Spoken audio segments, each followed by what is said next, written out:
नवीन नवीन व्हिडिओसाठी चॅनलला like, comment, share, subscribe करायला विसरू नका.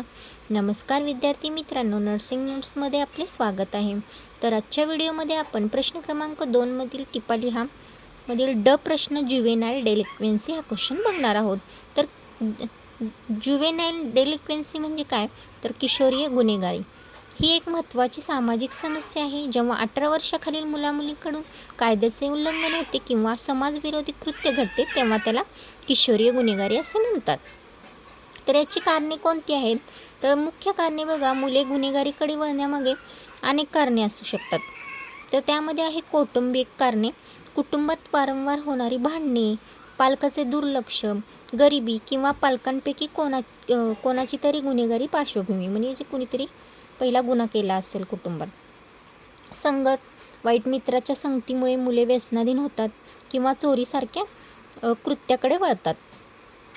त्यानंतर मानसिक कारणे असू शकतात, भावनिक असुरक्षितता, न्यूनगंड किंवा रागावर नियंत्रण नसल्यामुळे. त्यानंतर आहे सोशल मीडिया आणि मनोरंजन. आता बघा, हिंसक चित्रपट किंवा गेमिंगचा मनावर होणारा नकारात्मक परिणाम. त्यानंतर शिक्षण, शाळेत रस नसणे किंवा सतत अपयश आल्याने नैराश्य येऊ शकते, त्यामुळेही गुन्हेगारीकडे वळतात. दुसरा पॉईंट आहे किशोरीय गुन्हेगारीचे प्रकार. बघा कोणते आहेत. किशोरीय गुन्हेगारीकडून सामान्यतः खालील प्रकारची कृत्य घडतात. चोरी किंवा पाकिटमारी. दुसरा अंमली पदार्थाचे सेवन किंवा विक्री.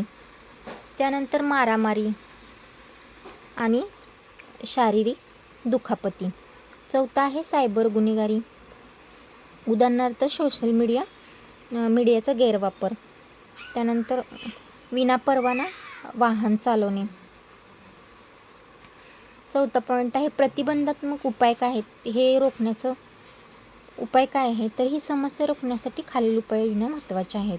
त्या कोणत्या, तर पालकाचे मार्गदर्शन, पालकांनी मुलाशी संवाद साधून त्यांच्या समस्या समजून घेणे आवश्यक आहे. त्यानंतर नैतिक शिक्षण देणे, शाळेमध्ये केवळ पुस्तकी ज्ञान न देता नैतिक मूल्याचे शिक्षण देणे गरजेचे आहे. समुपदेशन, काउन्सिलिंग केले जावे. मानसिक ताणतणाव असलेल्या मुलासाठी समुपदेशन केंद्राची मदत घ्यावी. त्यानंतर समुपदेशन म्हणजे मानसिक ताणतणाव असलेल्या मुलासाठी समुपदेशन केंद्राची मदत घ्यावी. करमणुकीची साधने, मुलांना क्रीडा, कला किंवा छंद जोपासण्यासाठी प्रोत्साहित करावे, जेणेकरून त्यांची ऊर्जा सकारात्मक कामात खर्च होईल.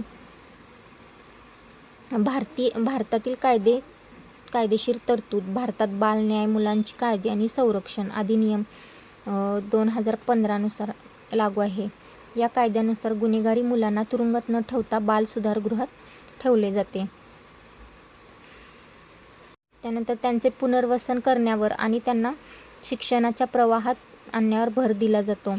विशेष प्रकारामध्ये म्हणजे 16 ते 18 वयोगटातील मुलांनी केलेली गंभीर गुन्हा त्यांना प्रौढाप्रमाणे शिक्षा द्यायची की नाही याचा निर्णय बाल न्याय मंडळ घेते.